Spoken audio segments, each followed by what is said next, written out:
दुख का सबसे बड़ा कारण कहानी। एक आदमी ने अपने जीवन भर पाए पाए इकट्ठा करके एक बंगले की तरह आलीशान घर बनाया। इस घर पर उस आदमी को बहुत ज्यादा मोह था। वह घर की जी जान से देखभाल करता था। छोटी मोटी प्रॉब्लम आए तो उसे तुरंत दुरुस्त करता था। कई बार लोगों ने उसे उस घर को बेचने की सलाह दी थी। बहुत लोगों ने उसे बहुत अच्छी कीमत पर उस घर को मांगा भी था। उसका खुद का बेटा भी अच्छी कीमत मिलने से उस घर को बेचने के लिए तैयार था, लेकिन वो आदमी कभी भी उस घर को छोड़ने के लिए तैयार नहीं था।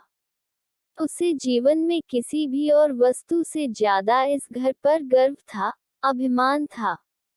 एक दिन वो आदमी बाजार गया हुआ था। जब वह बाजार से लौटा तो उसने देखा कि उसके घर के सामने बहुत बड़ी भीड़ जमा है। वह दौड़ते हुए आया तो उसे बहुत बड़ा आघात लगा, क्योंकि उसके घर में आग लग चुकी थी। अपने सबसे प्यारे घर को ऐसे आग में जलते हुए देखकर वह अधमरा सा हो गया। उसे समझ में नहीं आ रहा था कि वह क्या करे। उसने निर्णय लिया कि अगर उसका घर नहीं रहेगा तो वह भी नहीं रहेगा। वह भी उसी जलते हुए घर में अपनी जान दे देगा। अपने दुख में जब वो आदमी जलते हुए घर में जाकर अपनी जान देने गया, तब वहां तमाशा देख रहे लोगों में से एक ने उसे रोक लिया और उसे कहा कि क्यों बेवजह अपनी जान देना चाहते हो, क्योंकि अब ये घर तुम्हारा नहीं है।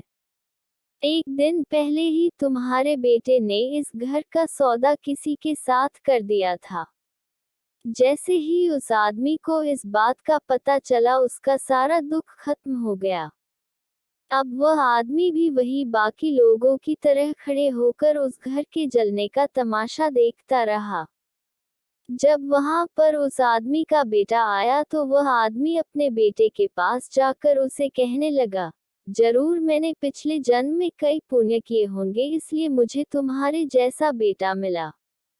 अगर तुमने इस घर को सही समय पर बेच ना दिया होता तो आज मेरी जान चली जाती। तुमने इस घर को सही समय पर बेचकर मेरी जान बचा ली बेटा।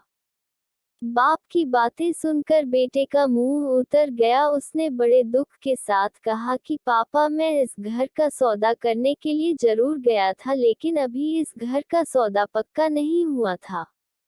ये सुनते ही आदमी का दिल फिर से बैठ गया। वह अपना सर और छाती पीट पीट कर रोने लगा और कहने लगा कि मैं बर्बाद हो गया।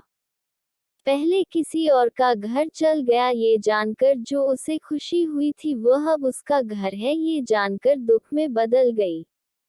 दोस्तों, इस कहानी से हम बहुत अच्छी तरह से समझ सकते हैं कि दुख का कारण किसी भी चीज को अपना मानना होता है।